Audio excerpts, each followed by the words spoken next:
Are you friends with any of the guys that you've dated in the past? Like kept them around sort of as a friend? Mm-hmm. Most of them, all of them, none of them, like one or two of them? Most of them? Mm-hmm. Okay. What about if you met a guy and he ticked off all the boxes and you guys had like a talk and it was all, hey, you know, Moff, I dig your vibe. I don't want to share it with anybody. You know, where do we stand? Are we going to be exclusive? And he said, well, you know, I like you too, but I can't take a chick seriously that keeps guys from her past around. Like, how would you handle that? I mean, Remember, you're coming to him like he's the one, you know. I choose you. I don't want to see anybody else. Other men have now become invisible, but his line in the sand is, we're not going to get married. We're not going to have kids. Like, yeah, you know, it's exactly all the what stuff you want. right? But his line in the sand is, I can't take a woman seriously that has men from her past around. You can't be going out and having coffee and lunch with them and chatting and texting and stuff like that. No, it's hard because like some of these friendships like have been since I was a kid. Like, so I mean, yeah, but you were also intimate with them at one point too.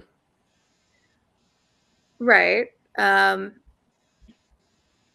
think that's hard because like with some, our families are so intertwined that they're on every family vacation like that we're going on. So also, if you go on a family vacation, one of these guys might potentially be on one of the family vacations. So it's hard for you to kick them out, sort of thing.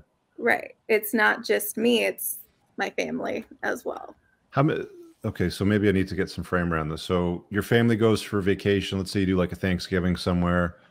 His family is there as well. He'll be there. You'll be like, how many of these family events happen with these two families colliding where there's guys involved in it? Because there's more than one guy the way that you're describing it. Well, that situation, I would say that's just one specific person, where it's multiple events, multiple family events as well. With like, would you be okay with a guy keeping a girl from his past around? It depends on how far along in the past it was. Doesn't matter. You know, 4 years ago, they were married, they got divorced, you know, I mean, they were together for 7 years, whatever. They want to get together and have dinner and coffee from time to time. You're not invited. You're not included in the chat. I think as long as you're being open. You can see the problem, right? I think as long as you're being open and honest about what you're doing and you are being clear with every motive and transparent with what everything is, you're not trying to hide it, you're being upfront. I don't think that there's a concern when it comes to that. It's when you start to hide things and you start being secretive and you are trying to hide chats or you're trying to hide conversations, or it's becoming awkward when both people are around, then that's when there's cause for concern. I wouldn't say that there's cause for concern just because there is a past. So I have a question. So as far as, because you said what you're looking for is we would be in a monogamous relationship or kind of like partnership, companionship there. At least when I viewed that idea, it's sharing that intimacy just between you and another person.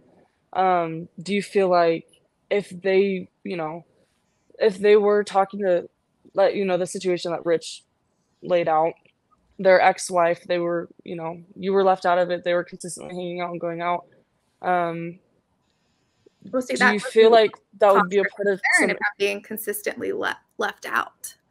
Right. Well, I guess even if he was, you know, telling you what was going on, do you feel like even, you know, but you're not there, you're getting whatever story, you know, is being given to you. Don't you feel like that would be some sort of intimacy still that he's sharing with another woman while you guys are in a monogamous relationship, whether it's just a friendship?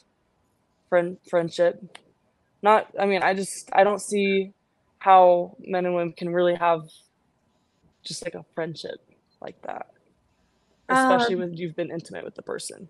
I think it comes down to trust of the other person and your confidence in that relationship. You can't just worry about if the other person's going to cheat or not.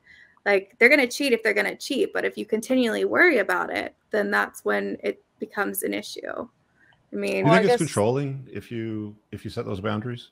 Like, I think that those are boundaries that you can definitely bring up in the relationship, but those are something that you talk about together and come to. Right. But I mean, if like a guy just said flat out, look, hey, you know, we've been dating, and you know, you come to him and you know, he's 6 foot, he's athletic, he makes 150,000, he's 30 years old, no kids, doesn't want kids, wants to be monogamous, likes traveling like you do and all that sort of stuff. Do you think it's controlling if he says, hey, look, you know, these guys from your past, you're gonna have to let them go if you want to be serious with me? I definitely think there are people that I would be able to make that accommodation for. Okay, that's good.